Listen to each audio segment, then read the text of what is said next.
हमने ठान लिया था कि अब हम नौकरी लगकर ही वापस आएंगे। हमारे पास केवल मात्र 2 सूट थे और एक हवाई चप्पल थी, ना कोई फ़ोन था। इस तरीके के दिन भी देखे हैं, लेकिन हमने उसी को ही अपना मोटिवेशन बना लिया कि हमें इस गरीबी में नहीं रहना।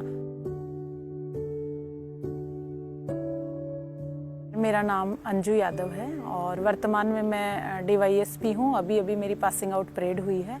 मेरा जन्म है वो हरियाणा के एक छोटे से गांव धोलेड़ा में हुआ और हम 4 बहनें हैं। पिताजी मेरे किसान हैं और एक छोटी सी गांव में दुकान चलाते हैं। सर 2009 में शादी हुई, तो शादी में जो बताया गया था लड़के के बारे में कि सरकारी नौकरी में है, वैसा कुछ भी नहीं था। हमें ये 2-3 साल बाद थोड़ा पता चला धीरे धीरे। 2012 में फिर हमारा बेटे का जन्म हुआ, तो वहाँ हमें लगा कि अब हमें अपने बेटे के लिए और अपने लिए कुछ करना पड़ेगा। इसलिए हमने शादी के इतने सालों के बाद वापस से पढ़ाई करने का सोचा। जब मैं इतना संघर्ष कर रही थी, मैंने कोई डिसीजन लिया कि मैं पढ़ना चाहती हूँ, तो उसमें मुझे सपोर्ट नहीं किया। फिर मैं और मेरा बेटा इधर अपने मायके में रहने लगे, तो हमें परेशान करने लगे जो हमारे समाज में आमतौर पर होता है, धमकियां देना, ताने मारना, गालियां देना, तुम्हें घर से नहीं लेके जाएंगे, तुम और तुम्हारा बेटा वहीं रहो।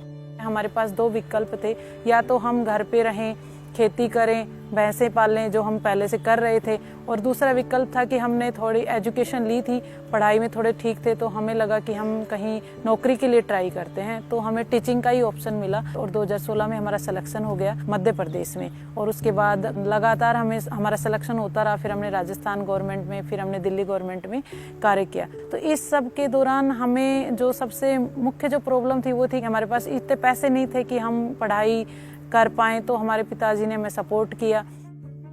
मेरे परिवार में कोई भी RS के बारे में जानता नहीं है। आप इससे आइडिया लगा सकते हो कि रिजल्ट रात को 11 बजे आया और मुझे वो रिजल्ट समझ में भी नहीं आया, क्योंकि मेरा कोई भी नॉन नहीं था RS में। तो मुझे अगले दिन 10:30 बजे पता चला कि मुझे DYSP मिला है। तो पापा बहुत खुश थे कि अब मतलब मेरी बेटी पुलिस में चली गई, जहां उसको इतनी सारी परेशानियां सामना करी, कहीं हेल्प नहीं मिल रही थी, अब वो खुद अपनी जैसी महिलाओं की अब कुछ सहायता कर पाएगी। मेरे को तो लगता है कि अगर मेरे पास एजुकेशन नहीं होती, मैं कल्पना भी नहीं कर सकती मेरा जीवन क्या होता।